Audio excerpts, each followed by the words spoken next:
You are now listening to Carlie's Couch. I'm Carlie. And I'm Lex. In this podcast, we discuss a wide array of topics about life and how to live your best life. Whatever that looks like for you. Hope y'all enjoy. Hola, everybody.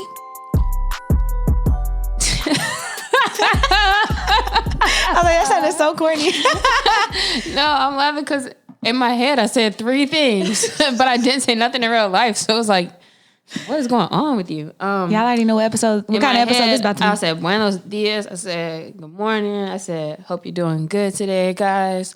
And then I didn't really say it in real life because I don't know what was happening, but it was a lack of flow at the time. But I hope you're having a great day. Yeah, I hope you're ready for this episode too. I'm excited about it. Are you having a good day? Mm-hmm.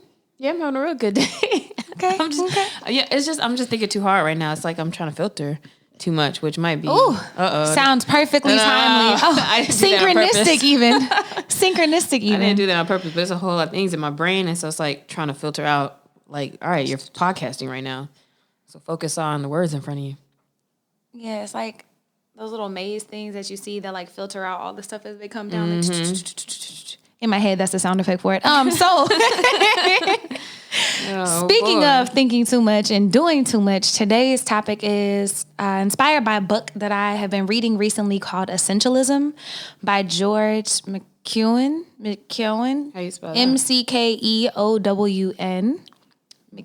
McKeown. I don't know. There's no E on the end, so definitely not that. Anyways. McKeown. Messing that man name up. I made him Italian. Damn.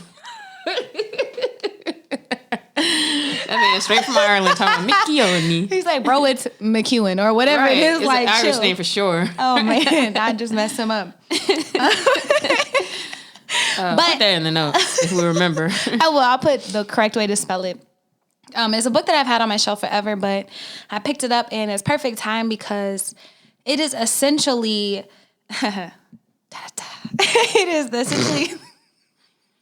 the deliberate practice of saying. Damn, Carl, you gotta stop being drunk on these episodes. That's the sad part is I'm not drunk. If I was, it would make sense. It probably would. That is funny. This is me sober. So anyways, essentialism is the deliberate practice of saying no and focusing only on what is truly important to you. And I think a lot of people probably are like, oh yeah, usually you just focus on what's important to me. But then if I asked you, what are your top priorities, you would probably give me a laundry list of things. And looking at the etymology of the word priority, it actually didn't even have a plural form. So priorities wasn't even a word until around the 1900s. So this word that was supposed to mean to like focus on one thing, which came about around the 1400s, didn't even have a plural, meaning that you're really only supposed to be focusing on one thing until around the 1900s, inspired by the Industrial Revolution, in which they being the U.S. government, were trying to train people to work in factories, changing the way our sleeping patterns are, changing the way school trains us to, work these longer days and do these different things. They've kind of shifted us in our focus from a priority to multiple priorities. Because you have to get all those things done. Like, I guess the culture shifted where you had to think about work, you had to think about home life, family, you had to think about academics and all of these different things. So now it's like, how can we make sure that they make this something that's important to them instead of like not caring about work as much and just doing whatever they want, I'm assuming. I think that's really interesting. I never thought about that. But does that mean that your priority should really almost be like more of maybe it doesn't have to be broad, but like a broader mission statement? Like, what's the priority in your life? What did he talk about that word in the book? Well, they just emphasized how now when you say priorities, you say all of these things, and that can't be true because if everything is a priority, then nothing is a priority. Essentially, you can't have both. And so that was the comparison that he gave and like the reason for that word and like looking at the word priority. And I love etymology, so I thought it was cool to like think about how that's changed over time. I know a lot to get people to focus on different things and be able to compartmentalize their lives. But also I think that took a shift, before when people were just trying to survive out here before we had electricity and before we had different things to like now you can theoretically juggle all of these things. Mm-hmm. And shout out to Kyle, because I was just having a discussion with him a couple of days ago, and we were talking about, work life these days and how with his job, he was saying like, you know, he takes on so much and he's scared that he's going to miss something. We were talking about taking a day off and he was like, well, I don't know, man. It seems weird after a while if I don't look at my phone or my computer because there's so many things going on. And, you know, if I'm just not looking for a minute, I feel like I might miss something. But then when he really talked about all the projects he had going on, it was like, oh yeah, I think, you know, we're doing way more work than like we're actually capable of doing like as human beings. Like now, I think we take on way too much, even with just your job. And now to think you have that and you have your relationship or you come home and cook dinner and, Your dog. you know, yeah, your family and your friends and just all these other things. It's like, man, that is a whole lot. And, you know, is that an essential life? I guess maybe if that saying work is essential, I don't know. But it's definitely interesting to note that we live in interesting times to where we have so much to take care of. And our jobs are all fast-paced environments. Like it's very rare that you know, really just get to kind of chill and not think about work, depending on the type of job you have. Yeah, and even no matter what type of job you have, I think there's a lot of guilt around rest and around taking time off and around not getting everything done and not being able to do everything. And like you mentioned with Kyle, like it's very real sometimes that there's just not enough hours in the day to do all of these things that we're supposed to do. And I think that's why the concept of essentialism is so great for me for a number of reasons. But one is just helping me like get back down to making the main thing and recentering my focus on what my priorities are. So if I ask you, like, what are your priorities? What are your priorities in life? The way I think to answer that was I thought about like, what are the things that I really make sure I get done for the most part, regardless. And so the priorities I put down were sleep, because I can have a zillion things and not like I'm out of here, I'm going to bed. Food, because I've never missed a meal. I don't care what's going on. And then I actually put the podcast because I was like, dang, you know what? When I was talking to somebody the other day, because I was out on a Sunday and I was like, oh, I got to get home and do the editing. And they were like, dang, you got to do all this stuff. I was like, no, she be doing stuff, but I got to do the first part. And then the fact that I was like, man, like if I didn't have a partner on the podcast, I would not be having one every week, like at all. And for some reason that this does get prioritized, I think because of the accountability. So I would say that because sometimes I will do that, you know, and make sure that's done the Sunday night instead of like work stuff or whatever. And then I put relationship, just because I do filter like what I'm going to do through that lens sometimes of like, oh, we have these plans or I want to make plans or whatever, and also work. So to your point earlier, that was a lot of things. But what I thought was maybe significant was I noticed things I didn't prioritize, which was health. I did not prioritize health. And there's a lot of things where I'll be like, yeah, whatever.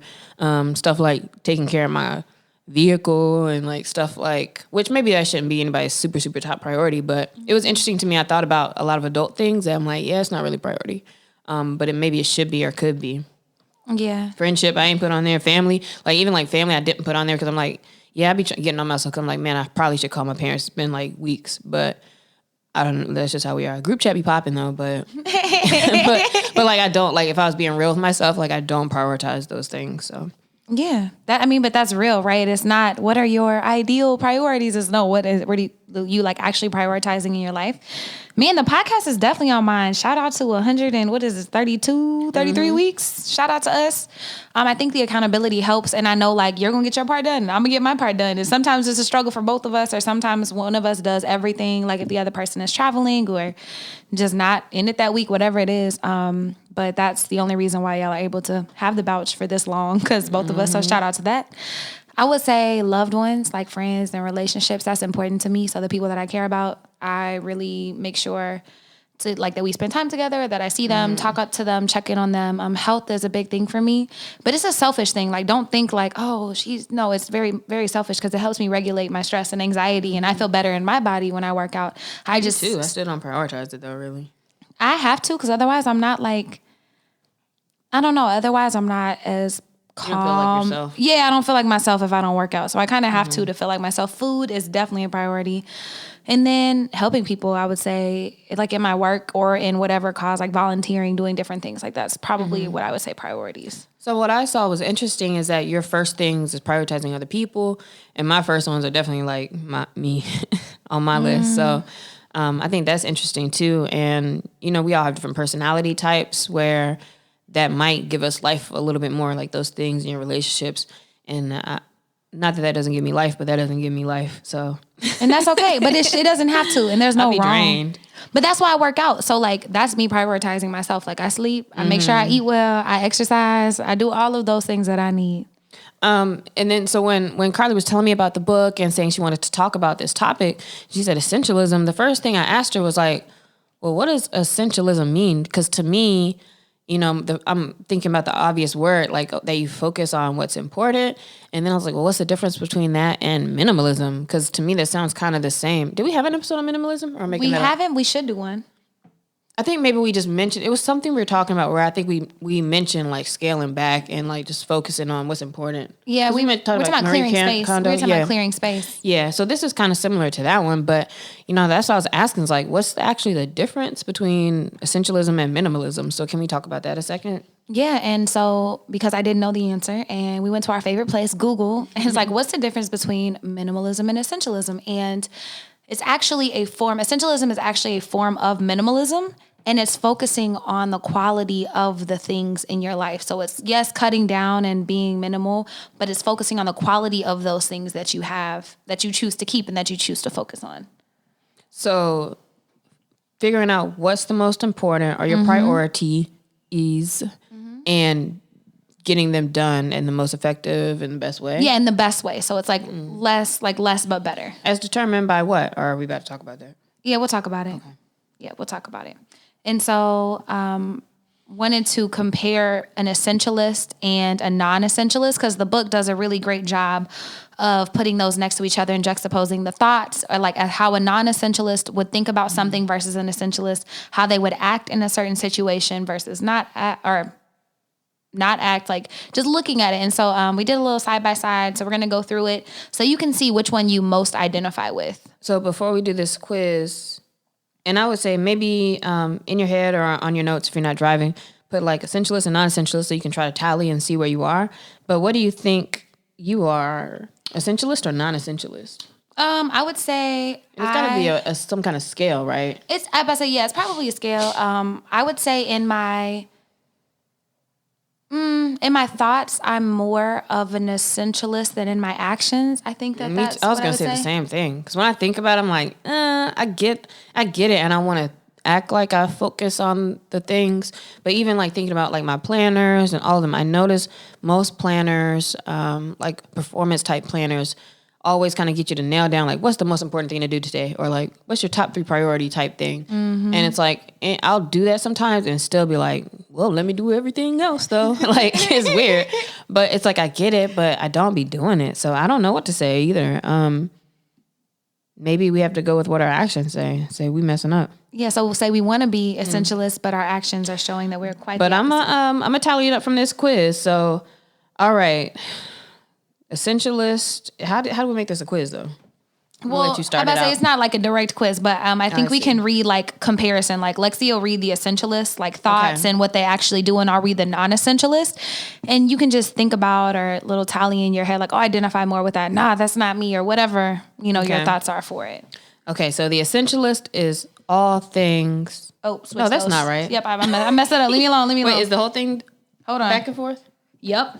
Oh, yep. Dang. I was about to mess that up. Hold on. I was like, I don't know. Oh, it's not gonna let me. Okay, so we know though. Yep. Okay, so I'll still be the essentialist. Yep.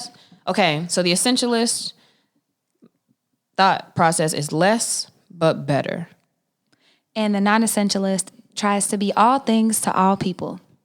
Real talk. That's probably I would say I'm on that side so far.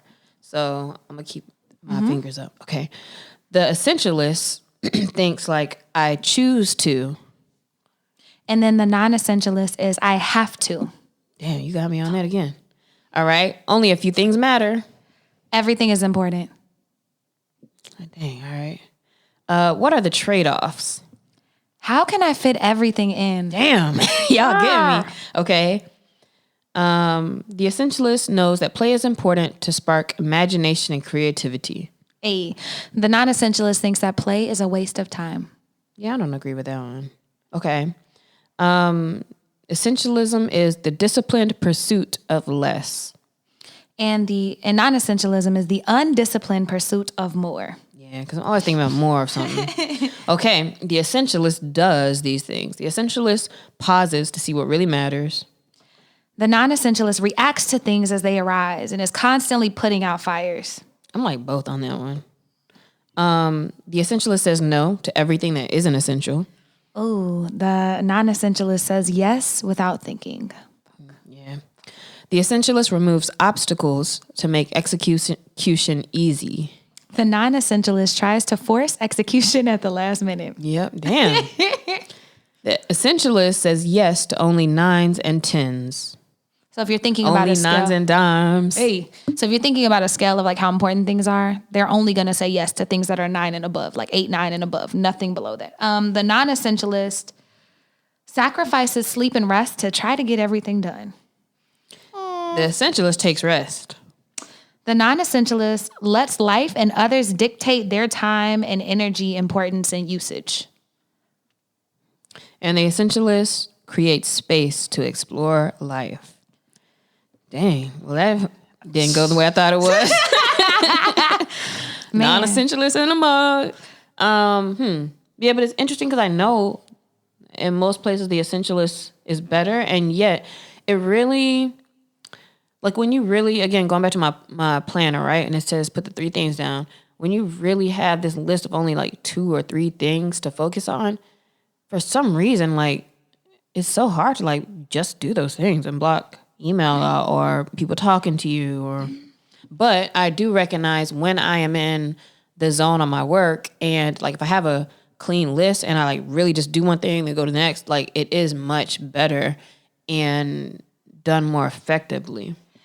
And I think it's interesting because it's like you can know something, but that doesn't actually change your propensity to do it or your actions or anything. But like you can know something thoroughly, like Mary Kay Ash, Warren Buffett, all these people have these stories about how, focus on your top 3 things. Dr. DeMartini is like, if you don't start your day with inspired action, your day will be taken away by uninspired distractions. Like, these things, and yet we still kind of find ourselves doing it. I was actually a little bit more balanced. Mine was like 7-5. No, mine was way more essentialist, but on the maybe more non-essentialist. But from the essentialist side, the taking time to play, taking time and resting, I think those are the major things I really do. Some of them I try to do and kind of do, but maybe not as much.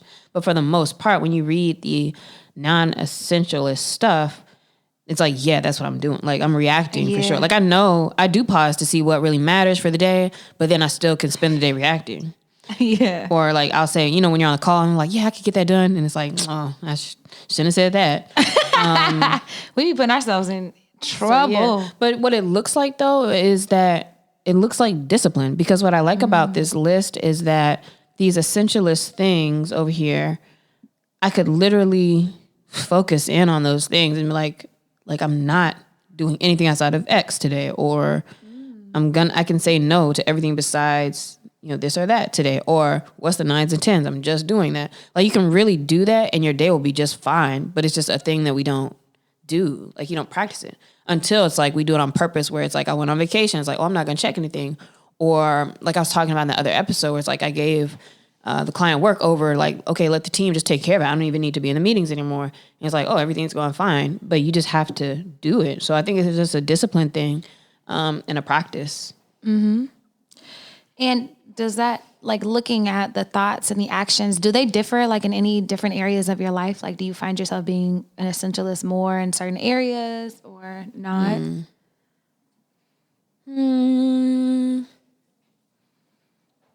Because I think it's kind of similar. I would say that mine, for like relationships and like friendships, like I would argue that I'm probably much more of an essentialist than I am with work or other things. Are you really though? Because then what I think about too is things like, all right, if in my relationships, when I get a text message, like, yeah, I'm gonna just, I'm gonna probably just respond, or yeah, that's true. And maybe like not necessarily in like a negative way, but I don't think it may not be as deep as with work because there's so many more task type things, but like it's still, I don't know, as things come up, you're just like dealing with them. Yeah, I'd have to think about it a little bit more, but I think I'm probably like the same approach around a lot of those things. I'm probably the same approach for a lot of them. Okay. So why is it important to be an essentialist? Like now that we've kind of looked at the thought process of someone who is an essentialist versus a non-essentialist, we kind of looked at their actions. Like, what do you stand to lose if you're not an essentialist? Well, now that we've done that quiz, and I can tell you like things that if I was more of an essentialist, my tongue is so heavy today. I don't even know why. I'm not gonna lie to you. My lips feel like a little numb. I ain't do nothing, y'all, I promise. But it's a struggle for me to open my mouth right now. So this week, when I think about being pulled from task to task, like when I just got to Carlie's house to record today. Oh, sorry, not Carlie's house, but at this location with Carlie, I pulled up to podcast, and we didn't start for an hour and a half because I was like doing like literally like 7 other things. I was like task switching crazy, like on my phone, computer real quick, like, oh, I'm gonna do this real quick. While I was doing something, I thought of 2 other things, and I tried to do those. And so like being pulled around like that, I think it just keeps you spinning too hard. Because I wouldn't necessarily like, oh, that's a terrible thing all the time. But if that's happening all the time, which it does for me, then yeah, I'd rather feel more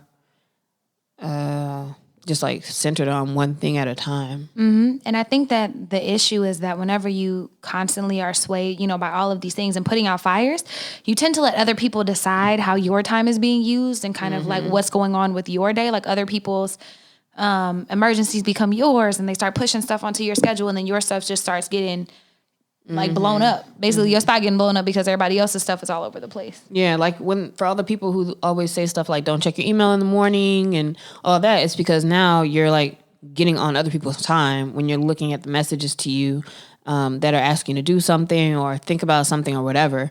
So that's how that kind of connects. Another thing I would say is there's less sense of purpose in your work and relationships if you're not an essentialist, because it's hard to feel like you're focused in on a thing or on a purpose or on a priority. And so you're just kind of like always going with the flow. And then anything and everything can seem urgent. So you're always like in this high adrenaline, like high stress mode, like ready to like solve problems and do things. And so everything just seems like it's important, which means essentially nothing is important. For a jack of all trades, master of none, there's more to that saying. But for the sake of what we're talking about now, I think if you're not an essentialist, you lose the ability to really hone in on your skill, your craft, your practice, really getting better at a thing, really owning a thing. It's like when you're trying to do everything or trying to do too much, or if you have too much on your plate that you can't focus in where you could like really, really level up, you kind of lose out on that ability to be really, really great in a space. And when you think about a lot of the greats and a lot of the folks that are looked up to for being really good in their area and their work and their skill, it's because that's like all they focus on. Like that's a reason why people are in routine and where they just put on the same shirt every day because it's or go to the gym the same time every day and do all these other things because they really just focus in where they're best. And that goes with the doing less and doing it better. And that can make you stand apart more than just trying to do everything.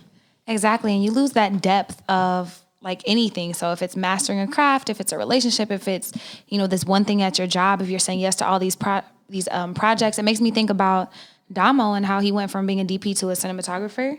And like if he was saying yes to all these other things just because they were good opportunities or whatever, he would never have been able to do that. Yeah, he made a straight up cutoff date where he was like, yeah, after this day, I'm not taking no more of these type of jobs. It's like, all right. But I think that that's great. And so he was able to hone in on that depth. And then lastly, I think it's where focus goes, energy flows. And it's like, what are you actually focusing your time and investing your time and your energy and your heart into?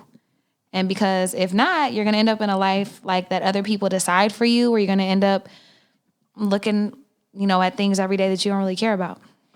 And then there's a few things that keep us from being essentialists, though, because this is a somewhat new term or new ideas, or maybe I should say like recycled, because I feel like it's kind of more new to Western society and our ideals, whereas in Eastern culture and other places, it makes more sense to just be focused in, and it makes more sense not to try to cram your day full of stuff.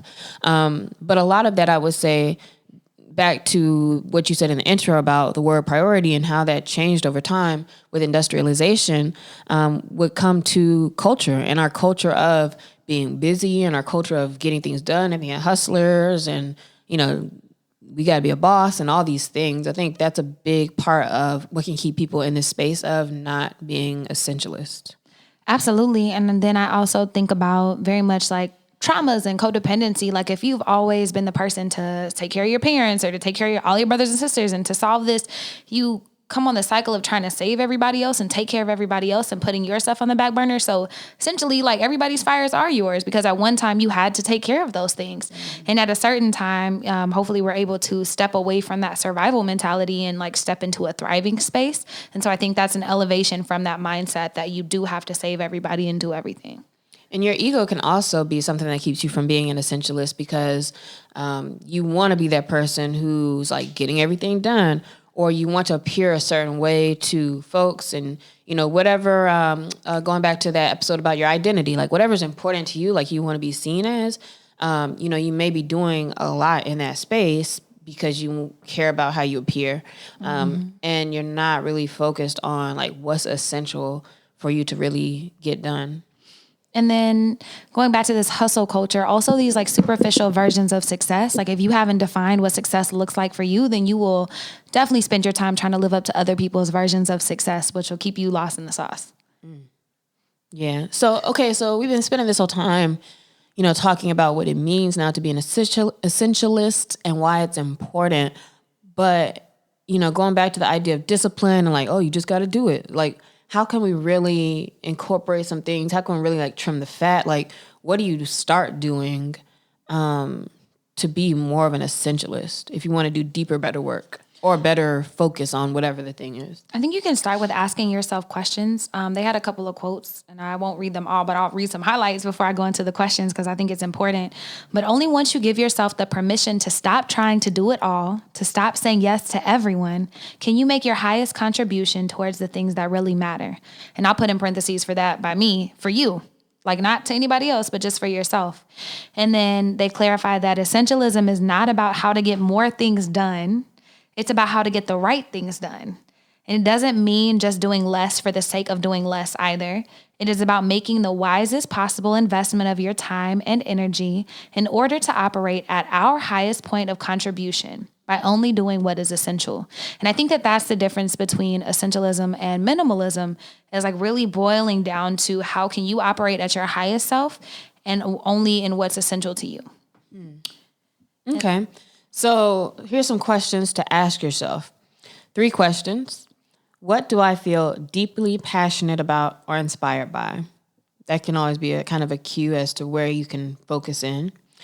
What am I particularly talented at? And what meets a significant need in the world? This to me sounds like for folks who it's hard to think about themselves and like what they like, to also think about what other people would say about those things. Mm-hmm. What do other people ask you about? What do they think your expertise is? That usually is a reflection on what you actually show. Absolutely. And then if you add what can you be paid for also into that, then those are the 4 questions of the Ikigai. Did I say? Ikigai. Damn. I looked it up and everything. The Ikigai, which is Japanese for your life's purpose. So those are like the 4 questions. There's like 4 little circles in this Venn diagram to look at those things. Another question is, if you could do only one thing with your life right now, what would you do? That's so hard just to even answer too, because, and maybe it's because we're not essentialists anymore, like socially, because anytime somebody says something like that or asks that, it's like, okay, like I'm chilling, I guess. I don't, like it's hard to answer that. What one thing would you do? It's like, I don't know. And then I get anxiety like, man, but I don't just want to do one thing. Like what does that look like? And then thinking about what you're doing right now. And is this the very most important thing I should be doing with my time and resources right now? Now that's the question for you. Because that'll be like, nah, but I'm going to get this done first. Yeah, it's really, let me finish the questions. The next one, because this goes with it. What's important now? So after a moment of reflection, realizing that until you know what's important right now, what was important right now was to figure out what was important right now. Yeah. Yeah, that's true. And so that is important, is that am I focus on the most important thing. And what is that thing? At the top of your day, like, that's a hard question to answer sometimes, especially if you have a lot of tasks, different clients, different responsibilities, family, all these things. It's like, man, what is the most important thing to get done? Especially when you have these complex type tasks that you have to break down into other things anyway. And so something to chip at, it's harder to usually attack those things because you don't have a clear vision of like what each little step is. But I think that's part of it is like, all right, if I'm going to focus in on a task or on a thing, making sure that that's like the first thing you attack at the top of your day or whenever is like your brain time, because that's different for everybody.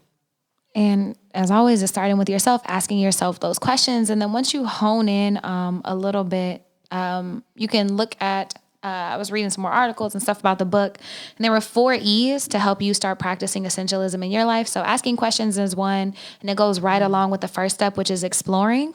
So considering a broad set of options. And in the book, it talks about how essentialists actually look at more options than non-essentialists because they want to make sure they're making the right decisions. So they're not just taking the things that are readily available to them. They're doing research. They're looking at different things to hone in and figure out what is actually the most important. But options of what? Like what to focus on? Or like once you have a thing, like let me explore the options, how to attack that thing or what? I mean, I think both. So if you're trying to figure out what the main thing is or what is the most important, you might look at a whole array of options and spend time. But then once you focus in on that, like what pieces? Is that kind of similar to the idea of, and something I experience often is when you have something that's so important now, whether you waited to the last minute, which is usually what it might be, and or it's like, oh man, like I have to figure this out because of whatever's going on. It's like all of a sudden it's like you just like all these ideas and like all this, it's like all of a sudden it's important enough that you're really like thinking like, what can I do? What can I do? What can I do? What can I do? And like everything starts coming together. You get like interesting ideas or whatever. Is that relevant to that maybe? I think so. I think that might give you a sense of like kind of what's important or kind of somewhere where you could look, but also focusing and noticing that sometimes that might happen with things that aren't the main thing and can kind of just let that go. That's true too. But usually like by the time I get in a state of emergency, it's like, that's the last minute or like, that's what I have to do right now. And I think that is probably one of the biggest benefits of essentialism is it gets you out of that state of emergency so you don't have to operate from there. Mm-hmm. Yeah. Another thing is not saying yes just because someone asks you. So in this explore category, say it's okay to say no. Like, and you don't have to have a reason either. If somebody asks, hey, do you want to do something? Or hey, do you have XYZ that I can use or something, like whatever it is, just practice saying no sometimes. So that you can focus on what you got to do. Mm-hmm. And if it's hard for you to, because it is scientifically proven that it's hard for humans to say no. That's why a lot of sales tactics like ask you to do things in the way that they do, or salespeople approach you in the way that they do, or those people who stand outside on the sidewalk and try to get you to sign things. But you could say, if it's a friend asking you, hey, you help me with this project, like, actually, let me look at my calendar. I'll get back to you tomorrow. Like, give yourself 24 hours to think about it because it's a lot easier to say, I looked at my calendar, I'm busy. Or actually, like, I thought about, like, will this activity or effort make the highest possible contribution towards my goal? And if it does, you can say yes. Mm-hmm. The other E is evaluate. And this includes things like the following. Knowing life is full of gray areas, especially for friends, fam, and causes that you care about. What do they mean by the gray areas? So it's not just a yes or no. You can't say, oh, my friends are important, so they're the main thing. It's like, no, there's a gray area. There's always going to be space for you to incorporate hobbies and things that you love because you might like to play the cello, but that might not be your main thing. You can still do that. That's not what essentialism is saying. And so I think that that's a gray area. And so for causes that you care about, like let's say you love dolphins, like you might still find time to go to and donate and go volunteer and do stuff. Like, I think that that's kind of what it's saying. It's not just a yes or a no. Like, it is important to narrow down, but it's not that. And so just taking time to look at all of your commitments.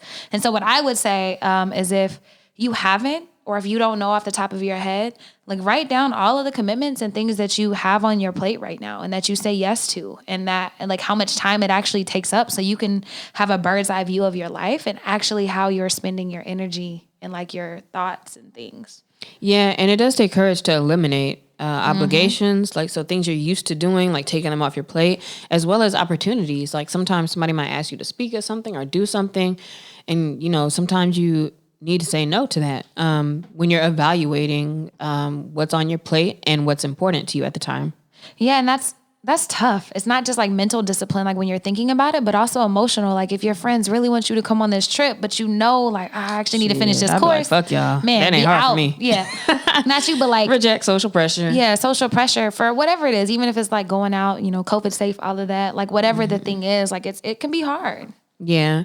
And then in this evaluation phase too, a question that we need to ask ourselves is not how we can do it all, but who gets to choose what we do and will not do. So it needs to be you. You need to be the person who's choosing what you do, and not be pulled in different directions. And I think that's a good way to like reframe. Like when we said earlier in the quiz, like, are you a person who's like, oh, I have to do a thing versus what we said before, like getting to versus choosing to, that really gives you your power. So when you say like, oh, I'm choosing to do this and I'm choosing not to do that, I think that's probably a more powerful way to speak and think about your schedule and what you got to do.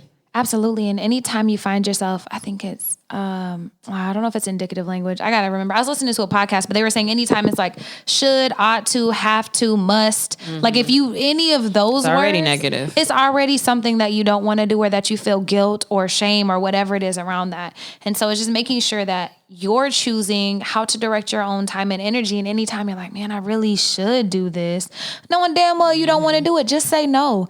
Like, okay, it feels better too when you do that. Oh, like, my God. Instead of being like, man, I should keep going or whatever, and be like, yeah, I'm good on this. I'm about to watch this movie. Like, and you be straight. You be good. You Yeah, just have to straight. actually have the courage to make that decision. And I think that's a little bit of emotional pressure too. Like you don't want to let people down. You don't want to hurt nobody's feelings. But baby, you can't hurt your own feelings. Fake working anyway. Like you ain't doing nothing. You ain't doing it right. And it's just like, nah, I'm good on this. Yeah, that makes a big difference. Another thing to do is eliminate, which I guess is the major piece of this. Choosing and focusing in on what you think is the most important and then eliminating the rest. So once you decide which activities and efforts you want to keep, Essentialists will invest the time saved in creating a system and removing obstacles that make execution as easy as possible. So back to making our systems. I was about to say, yeah, I'm a big up Lexi on that one because she's been doing a great job of that with the Bouch, but especially with her company. That's how she's been able to grow and do different things. So check out Cap Soch if you haven't lately. And then eliminate. So instead of thinking as like elimination and execution as something that has to be powered through, it's like creating a process and creating that system that makes the process of executing like joyous and efficient, like something you actually enjoy, like trying to do it in a way that makes it as seamless as possible. And that sounds kind of silly, but I think that there is something to that. And like the more you have a system, like there's freedom in the system. We did an episode on that, right? Something or did like we just that. talk about it? We need to if we So haven't. like there's total freedom in we talk about like with planning, but there's freedom in systems because like once you say like, all right, I'm gonna do this way, it's just, again, it's about boundaries. Like this is just like I said, it's discipline. This is really all boundaries with yourself also. But when you're focused in and you're doing it this certain way, like you're actually just getting way more done. The more you get done, the better you feel about things. The more you get done, usually the better you do the things, which you feel better also. So it's kind of like getting out of that cycle of just like always feeling like, oh man, or too much to do, or I don't want to do this. But like now it's like when you have a plan and you're attacking the plan, it really kind of spirals more in an upward way. And I love that you said setting boundaries for yourself. I think that often we think about that with other people and relationships and they have to do this and they can't do this. It's like, when's the last time you really sat down and said something for yourself? Yeah, this whole essentialism, like the more we're talking about it, this is, boundaries you're setting on where you're going to focus your time. It's your fucking life. Like, this should be the whole point, and yet we really do spend our days kind of all over the place. So yeah, man, it kind of makes you want to pick a week and like just be like, I'm only doing exactly some certain things, certain times, and see if I stick to it. Or really, I probably don't have to wait and make it a bigger deal. I could probably do that with like just your weekly planning, just actually. Because and this is kind of how I plan anyway, where I have a section of time for this, section of time for that. But like to really have the boundaries and the discipline with yourself to keep that. Is the key in like actually making it successful. And I like that it's like, eliminate obstacles and distractions, unnecessary errands, and like streamlining everything. It's like, so today I had to buy food, which took a lot of thoughts, and I had to think about what I wanted to eat, and I had to do this instead of just going grocery shopping this weekend and knowing what I was going to cook. Now I had to like sit here and figure it out and do all this, and then I'm tired. So it comes back to the decision fatigue that we've talked about. And then the last part, the last E is execute. So you explore. What is that second joint? Evaluate, eliminate, and then the last one is execute. Just do it. And so I guess that's probably our next steps on here. Yeah, come up with a plan, come up with some systems that you can try to put into place. And after you've eliminated stuff, man, once you have what's left, it's like, all right, how can I focus on those things? And then I just wanted to share a couple of takeaways and thoughts from the book, just some like high level items. So about like doing less, but doing it better. And there are trade-offs with everything. So it's not going to be greener pastures just because you decide to be all disciplined on this one side. Like there are trade-offs. Like you might have to sacrifice, something that you like for something that you love. And sometimes that doesn't feel good. You might have to say no to some opportunities that are phenomenal, but that's what a trade-off is. And it's important to remember also that everything is noise. Like everything is noise. There's really only a few things that are essential. So it's really key to like pin down to those things. And I'm emphasizing to make the highest contribution towards the things that really matter to you, you need to stop trying to do everything and saying yes to everybody. Yeah. And then the more options you have and give yourself, kind of like we talked about with wearing the same shirt every day, the more you end up feeling distracted from what could be your highest level of contribution. And also you can get decision fatigue. And even that's something in marketing. Like we know that you only give people a couple choices. Otherwise, they're going to sit and look at things all day and then be like, yeah, never mind. And I'm done. Like I do that too. Like as soon as I walk into a store back in the day, like especially the stores like Marshalls and Ross, TJ Maxx, things like that, when it's like stuff be everywhere and you like, I'm overwhelmed. Well, like I'm out. Like I'm not looking through the stuff. But then you have those little shops in like West Hollywood and those brand shops where I'm also not shopping because it'd be like $200 a t-shirt. They don't say nothing, but they'll literally have a rack in there with like 7 shirts on it. And it's like, oh, like this is all I get to choose from, but that's how you win. For people who have a product-based business or even if you're service-based, to have 1, 2, 3 process or like 1, 2, 3, 4 products and that's it. Like you're going to win much more than if you have a homepage of like 30 things for people to buy. So there's a lot of science to that and decision fatigue is real. And so in the same way you want to be an essentialist in your life, you can help others make more effective decisions by giving them less to pull from. Absolutely. And then just emphasizing if you don't prioritize your life, the world will, and it'll be with nonsense and distraction. So make sure you're honing in and focusing on you and what's important to you. So for this week, our question is kind of relevant to the episode, and it comes with a little picture. So I want Carlie to explain the picture first. So when you're thinking about like, what's your highest point of contribution? I've said that a few times, but it's like, what is that actually? And so the picture is a little Venn diagram. And if you're like, Carlie, what are you talking about? It's the 3 circles where there's something true about each of them in the center. So, oh man, maybe I'll post the funny meme for the picture. Okay, I don't even remember the meme, but I was dying at it. But it's like the difference between, it was like a bank robber. Oh, put your hands up. Yeah, I know what you're talking about. A bank robber, or a DJ. I was like, damn, this shit accurate as hell. It is like I was a bank robber, a DJ, sense. and then somebody else, and it was like the similarities between the 3. And so the point. Give me your money. Like put your hands up. Yeah. Exactly. Yeah, I was like, damn, that shit good. That shit was funny. So I'm gonna try to find it for the episode. But for this one, your 3 circles are the right thing, the right reason, and the right time. And so finding the point where all of those are true. So the right thing, the right reason at the right time, because not everything makes sense. And right now in your life, that is your highest point of contribution. And I don't expect you to be like, oh, I know exactly what that is in this moment. But I think that that's something to think of. Like, what's your highest point of contribution right now? Like, what is it, the right thing? What is that reason? And is it the right time?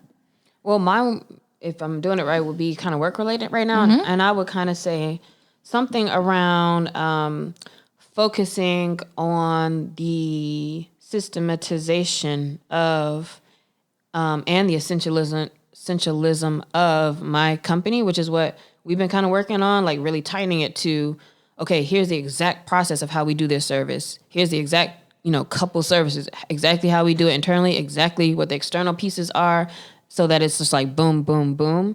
And really getting all it's really just stripping all that extra stuff and like, how do we just focus in on these 3 things? So kind of focusing on that whole project as in general, I would say. I like that. And I think that that's real. And right now for your business, like to scale and get to where you want to be, I think that is like huge. I would say for me, I need to finish. I'm working with schools currently and I have this curriculum, but I created a whole model for an online version. So that way I can just sell that to schools and to school districts. I need to finish that. It's the right time. It's the right reason. And it's the right thing. It's like the best way to scale my business right now that would allow me free time to do other things. And what it's really been doing is just been sitting here stressing me out because it's not done. Mm-hmm. So another thing I would say for you with that in mind is that your highest point of contribution, maybe you could say that it's creating content, because like you as a personality is great with what you do and the things you're teaching, but now in creating content around that to give that to other people is your contribution. And you're doing it in a way that is systematized for you. Yeah, I like that. And I think that hones it down. So that is our question for you this week. What is your highest point of contribution? What's that thing? Is it the right time? Is it the right reason? Yeah, man, do less this week, but do it better. Bye, y'all. Bye.